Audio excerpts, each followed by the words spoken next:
Hello everyone, कैसे हैं आप सब लोग। आई होप कि आप सब बहुत अच्छे से होंगे।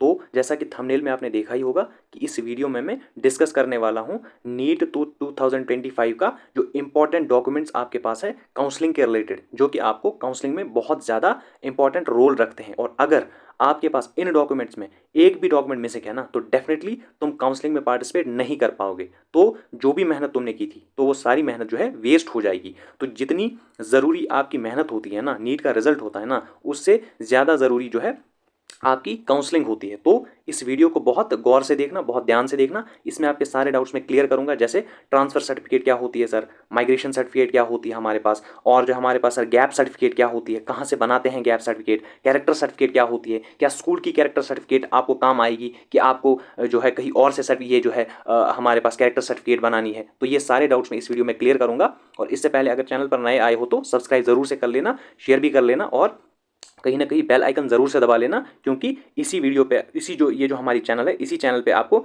नीट से रिलेटेड सारा कंटेंट जो है मिलेगा, नीट 2026 के रिलेटेड। जैसे एनसीईआरटी लाइन बाय लाइन में यहाँ पर जो है डिस्कस कर रहा हूँ, कुछ वीडियोस मैंने यहाँ पर डाले भी है, वो भी आप जो है चेक कर सकते हैं। इसी तरीके से यहाँ पर मैं पीवाईक्यूज डिस्कस करूंगा, नीट के और जेईई मेंस के पीवाईक्यूज में यहाँ पर डिस्कस करूंगा। एनसीईआरटी के इंटेक्स क्वेश्चन भी मैं आपको यहाँ पर इन डिटेल समझाऊंगा, जो कि यूट्यूब पर डेफिनेटली कहीं भी अवेलेबल नहीं है। तो शुरू करते हैं। तो सारे लोग जो है, सारे बच्चे जो है ध्यान से देखना, एक एक डॉक्यूमेंट मैं यहाँ पर समझाऊंगा। तो पहले से जरा शुरू करते हैं। देखो, पहला जो डॉक्यूमेंट तुम्हारे पास है ना, वो है नीट 2025 एडमिट कार्ड। डेफिनेटली देखो, एडमिट कार्ड सबके पास होगा ही होगा। जिस दिन तुमने रजिस्ट्रेशन की थी ना नीट की, उस दिन तुम्हारे पास एडमिट कार्ड आया था। अगर किसी ने उस एडमिट कार्ड की पीडीएफ सेव करके नहीं रखी है ना, तो अभी भी जाओ एनटीए की ऑफिशियल वेबसाइट जो हमारे पास है nta.nic.in पर जाओ। तो इस वेबसाइट पे सारे जाओ, और वहां से अभी भी ऑप्शन मिल रहा है तुम्हें एडमिट कार्ड डाउनलोड करने का। तो वो एडमिट कार्ड का जो पहला पेज है ना, वही इंपॉर्टेंट होता है, जिसमें वो पासपोर्ट साइज फोटोग्राफ लगता है, और जो तुम्हारे पास सिग्नेचर वगैरह लगता है, जो तुम नीट के एग्जाम के दिन अपने साथ लेकर भी गए थे, वही तुम्हें आज भी वेबसाइट पे मिल जाएगा। वहां से उसकी पीडीएफ बनाकर रख लो, जिस टाइम फिर तुम्हें उसका जो है काम आएगा, तो फिर तुम पीडीएफ से उसका स्कैन निकाल सकते हो इजीली। ठीक है, तो नीट 2025 का एडमिट कार्ड तुम्हारे पास डेफिनेटली जो है यहाँ पर होना चाहिए। तो दूसरा क्या है हमारे पास, दूसरा है नीट 2025 का स्कोर कार्ड। देखो, स्कोर कार्ड हाल ही में जो तुम्हारा रिजल्ट आया है ना 14 जून को नीट 2025 का जो रिजल्ट आया है ना, तो वो स्कोर कार्ड नीट की एनटीए की ऑफिशियल वेबसाइट से वो जो रिजल्ट का जो स्कोर कार्ड है वो डाउनलोड करके तुम रख लो। ठीक है, उसकी जो है पीडीएफ तुम डाउनलोड करके रख लो। फिर जब ये काउंसलिंग के टाइम पे जब तुम्हें डॉक्यूमेंट जो है सबमिट करने होंगे, तो उस टाइम तुम जो स्कोर कार्ड है, जब रजिस्ट्रेशन शुरू होगी, तो उस टाइम तुम स्कोर कार्ड वहां पर जो है अपलोड कर लेना इजीली। अभी भी जाकर तुम स्कोर कार्ड डाउनलोड कर सकते हो, अभी भी ये ऑप्शन है। बाद में ये ऑप्शन फिर नहीं मिलते हैं वेबसाइट पर। तो जिन बच्चों ने डाउनलोड नहीं करके रखा है, अभी जाओ ऑफिशियल वेबसाइट पर और वहां से डेफिनेटली इस चीज को तुम डाउनलोड कर लो। ठीक है, ठीक है तुम्हारे पास। अब देखो दो डॉक्यूमेंट समझ लिए, एडमिट कार्ड, स्कोर कार्ड। एक और बता देता हूं, एक होता है हमारे पास जिसे हम कहते हैं कंफर्मेशन पेज। कंफर्मेशन पेज देखो, जब नीट की रजिस्ट्रेशन करते हो ना, जब नीट की रजिस्ट्रेशन करते हो ना, लास्ट पे एक पेज आता है जिसे कंफर्मेशन पेज कहते हैं। कंफर्मेशन पेज आज भी तुम्हें मैं बता रहा हूं, अभी भी, ठीक है ना, अभी बातों को ध्यान से सुनना, अभी भी तुम्हें एनटीए की ऑफिशियल वेबसाइट पे कंफर्मेशन पेज डेफिनेटली मिल जाएगा। तो अभी जाओ कंफर्मेशन, लॉग इन करो, एप्लीकेशन नंबर वहां पर डालने को मिलता है, एप्लीकेशन नंबर अपना डालो, डीओबी अपनी डालो, पासवर्ड डालो जो उस टाइम रखा था तुमने। ठीक है, तो ये डालो और कंफर्मेशन पेज वहां से डाउनलोड कर लो। और कंफर्मेशन पेज डाउनलोड करने के बाद उसकी पीडीएफ बनाकर रख लो। तो ये भी जो है हमारे पास काम आता है। तो अभी भी वेबसाइट पर अवेलेबल है, जाओ पहले और डाउनलोड करके ये तीनों चीजें तुम अपने पास रख लो। तो क्लियर हो गया एडमिट कार्ड, स्कोर कार्ड, और तुम्हारे पास जो क्लियर हो गया है एडमिट कार्ड, स्कोर कार्ड और कंफर्मेशन पेज मैंने समझा दिया, एनटी की ऑफिशियल वेबसाइट पर है, वहां जाओ और इनको डाउनलोड करो। अब देखो, देखो क्लास 10th की सर्टिफिकेट एंड डीओबी। अब ये क्या है, देखो सर क्लास 10 की सर्टिफिकेट क्या होती है। देखो, कुछ बोर्ड्स हमारे पास है ना, कुछ बोर्ड्स में हमारे पास सर्टिफिकेट को ही मार्क्स कार्ड कहा जाता है। स्कोर कार्ड जो तुम्हारा है, मार्क्स कार्ड, ये जो मार्क्स कार्ड है ना, कुछ बोर्ड्स में डीओबी मिलती ही नहीं है। ये जो डीओबी प्रूफ है, कुछ बोर्ड्स में मिलती है, कुछ बोर्ड्स में नहीं मिलती है। जिन बोर्ड्स में नहीं मिलती है ना, वहां तुम्हारा स्कोर कार्ड 10th का वही मार्कशीट के तौर पर, वही तुम्हारी सर्टिफिकेट के तौर पर माना जाएगा। ये बात तुम ध्यान रख लेना, और घबराने की कोई बात नहीं है, कंफ्यूज मत होना इस बात पे कि सर सर्टिफिकेट डीओबी प्रूफ तो हमें मिलता ही नहीं है, तो जिन स्टेट में नहीं मिलता वहां नहीं मांगा जाएगा। ठीक है, क्लियर हो गया, बिल्कुल। अब देखो एक और क्या इसके बाद class 12th marksheet and certificate. देखो, क्लास 12th की जो मार्कशीट तुम्हारे पास है ना, वो तुम्हारे पास डेफिनेटली होनी चाहिए। ठीक है, और हर किसी बच्चे के पास होगी। ये डॉक्यूमेंटेड प्रूफ होता है कि तुमने क्लास 12th पास करी है 50% मार्क्स के साथ। ठीक है ना, उस चीज का प्रूफ तुम्हारे पास क्लास 12th की मार्कशीट होती है, इसीलिए ये मांगी जाती है। अब क्लास 12 के पास तुम्हारे पास क्लास 12 की सर्टिफिकेट भी होगी डेफिनेटली। ठीक है, क्लास 12 की सर्टिफिकेट तुम्हारे पास होगी ही होगी। अब क्या है, एक और क्या है तुम्हारे पास एक वैलिड जो है फोटो आईडी कार्ड होना चाहिए। अगर किसी के पास पासपोर्ट है तो वो भी चल सकता है, पैन कार्ड है डेफिनेटली तो वो भी चल सकता है, लेकिन अगर ये किसी के पास नहीं है तो कोई बात नहीं, आधार कार्ड हर किसी बच्चे के पास होगा तो वो डॉक्यूमेंटेड प्रूफ के तौर पर वैलिड आईडी जो है तुम्हारे पास हो सकती है, उसमें फोटो भी होता है तो आधार कार्ड भी तुम्हारा यहां पर चल जाएगा, ठीक है।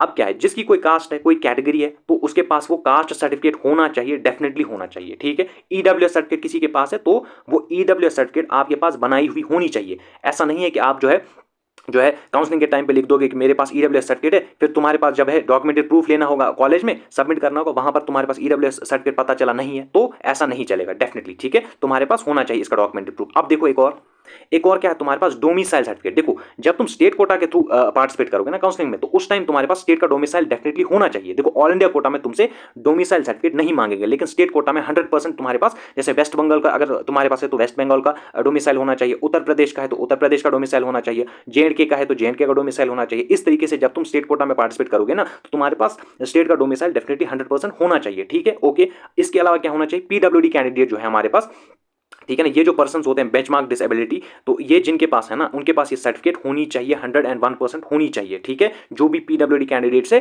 तो ये सर्टिफिकेट तुम्हारे पास डेफिनेटली होनी चाहिए, जो है हमारे पास काउंसलिंग में काम आती है। और क्या होनी चाहिए तुम्हारे पास, 8 पासपोर्ट साइज तुम्हारे पास फोटोग्राफ्स होने चाहिए, और ये फोटोग्राफ्स वही होने चाहिए जो तुमने नीट के फॉर्म भरते दौरान जो तुमने फोटोज उठाए थे ना पासपोर्ट साइज, वो तुम्हारे पास उसकी 8 कॉपीज तुम्हारे पास मौजूद होनी चाहिए, ठीक है। और डेफिनेटली हर किसी के पास होंगे ही ये, ठीक है ना, जिसने भी नीट का फॉर्म भरा होगा।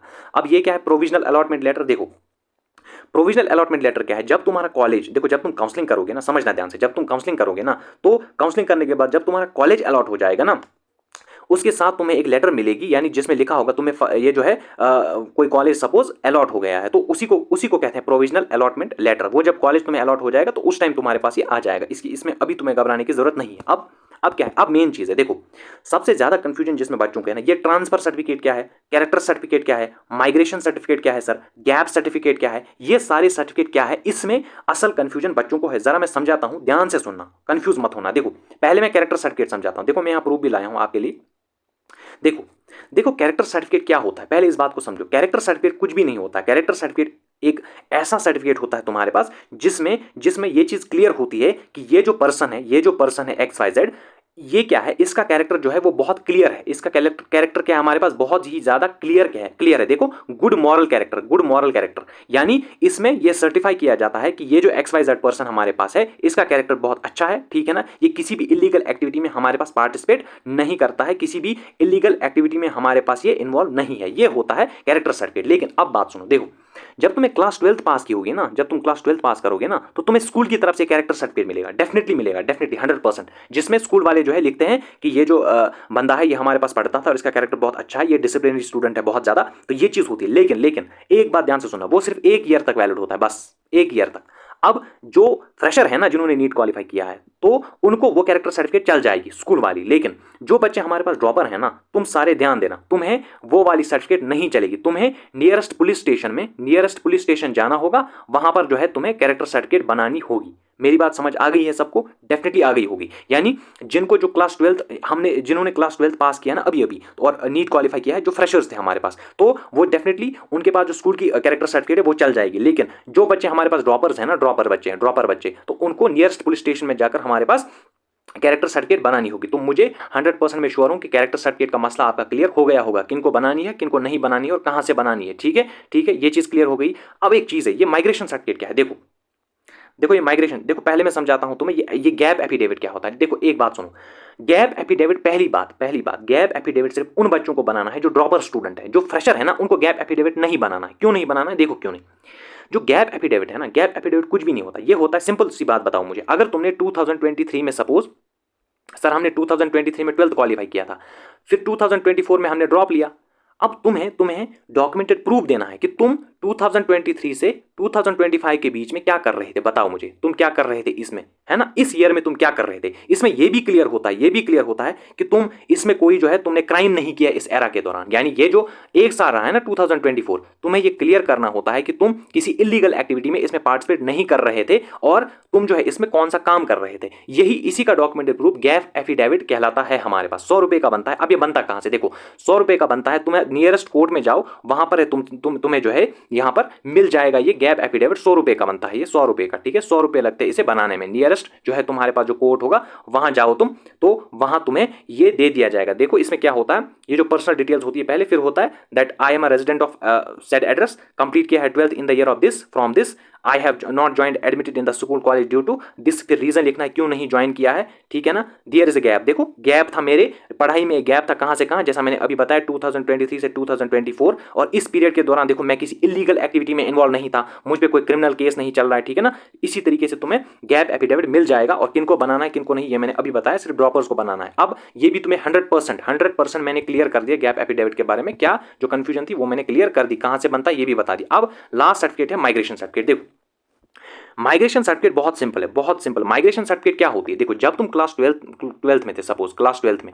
अब जब तुम क्लास 12th क्वालिफाई किए ना, तो उस स्कूल से अब तुम ट्रांसफर हो चुके हो डेफिनेटली, अब तुम उस स्कूल में नहीं पढ़ रहे हो, तो वो स्कूल वाले देखो तुम जाओ अपने जहां तुमने क्लास 12th क्वालिफाई किया था ना, उस स्कूल में तुम जाओ, वो तुम्हें ये माइग्रेशन सर्टिफिकेट बना के देंगे। ये कुछ भी नहीं होता, इसमें यही होता है कि ये जो हमारे पास बंदा है XYZ, इसने जो है क्वालिफाई कर लिया ये एग्जाम, अब ये इसका हमें कोई ऑब्जेक्शन, देखो the university college has no objection whatsoever to his her migration admission to pursue further studies, यानी हमें कोई दिक्कत नहीं है इस बंदे से कि ये बंदा अब जिस भी कॉलेज में या कहीं भी एडमिशन लेना चाहता है, इसका हमारे स्कूल से अब कोई ताल्लुक डेफिनेटली नहीं है, यहाँ से क्वालिफाई कर चुका है। यही होता है माइग्रेशन सर्टिफिकेट। कहां से बनेगी मैंने अभी बता दी तुम्हें, और ये हर किसी को बनानी है, ठीक है। माइग्रेशन सर्टिफिकेट हर किसी को बनानी है। तुम्हारा जो 12th स्टैंडर्ड का स्कूल था ना, जहां तुमने 12th जहां से तुमने क्वालिफाई किया, वहां जाओ, वहां से तुम्हें माइग्रेशन सर्टिफिकेट बना के देंगे। अब एक और कंफ्यूजन है, देखो वो भी मैं यहां क्लियर कर देता हूं। एक चीज होती है टीसी, टीसी क्या होता है, ट्रांसफर सर्टिफिकेट, टीसी यानी ट्रांसफर सर्टिफिकेट, इसी को SCL भी कहते हैं, स्कूल एस, देखो इसको क्या कहते हैं, SLC, school leaving certificate, transfer certificate या स्कूल लीविंग सर्टिफिकेट, ये दोनों एक ही बात है। माइग्रेशन सर्टिफिकेट अलग होती है, याद रखना ये बात। सर ट्रांसफर सर्टिफिकेट कहां से बनेगी, देखो ट्रांसफर सर्टिफिकेट असल में किन की बनती है, सपोज मैं मानता हूं तुम जो है सर, मैं अभी तक BSc नर्सिंग कर रहा था, सपोज सर मैं BSc नर्सिंग कर रहा था, मेरा इस साल नीट क्वालिफाई हो चुका है। असल में अब तुम्हें ये डॉक्यूमेंटेड प्रूफ देना है कि मैं BSc नर्सिंग कर रहा था, अब मेरा उस नर्सिंग कॉलेज से कोई लेना देना नहीं है, तो वहां पर नर्सिंग इंस्टीट्यूशन तुम्हें TC बना के देगा, ट्रांसफर सर्टिफिकेट बना के डेफिनेटली देगा, तो तुम्हें तो बनानी ही बनानी है। और जो बच्चे अभी जो है 12th पास है ना, यानी 12th पास आउट है ना, जस्ट जिन्होंने नर्सिंग वगैरह किसी भी जो है हमारे पास एडमिशन कहीं पर भी नहीं लिया है, तुम भी अपने स्कूल में जब जाओगे ना, तो वहां पर उनसे, जहां तुमने 12th पास आउट किया था, उनसे माइग्रेशन सर्टिफिकेट तो मांगोगे ही मांगोगे, लेकिन साथ में ये भी कह लेना कि सर क्या हमें यहाँ से TC मिल सकता है, ट्रांसफर सर्टिफिकेट मिल सकती है, या स्कूल लीविंग सर्टिफिकेट हमारे पास यहाँ पर मिल सकती है, ये भी बता देना। अगर वो कहीं मिल सकती है तो तुम भी यहाँ पर वो सर्टिफिकेट ला देना डेफिनेटली। तो ये मैंने सारी बातें जो है तुम्हें A to Z यहाँ पर समझा दी है। अब किसी को डेफिनेटली कोई कंफ्यूजन नहीं रही हो, अगर फिर भी कंफ्यूजन है ना तो कमेंट्स में जरूर से बताओ, मैं हर एक कमेंट का रिप्लाई करने की जरूर से कोशिश करूंगा। और चैनल को सब्सक्राइब जरूर से कर लेना और शेयर भी कर लेना अपने फ्रेंड्स के साथ, क्योंकि नीट 2026 से रिलेटेड सारा कंटेंट यहाँ पर अपलोड होने वाला है, A to Z detail explanation के साथ मैं यहाँ पर सारी चीजें एक्सप्लेन करने वाला हूं। जैसे NCERT लाइन बाय लाइन जो है फिजिक्स केमिस्ट्री बायोलॉजी हर किसी की मैं यहां पर समझाने वाला हूं, ठीक है ना, जो कि यूट्यूब पर डेफिनेटली कहीं अवेलेबल नहीं है, ठीक है ना, पेड बेचेस में अवेलेबल है। बस तो सब्सक्राइब कर लेना, शेयर भी कर लेना और बेल आइकन जरूर से दबा लेना।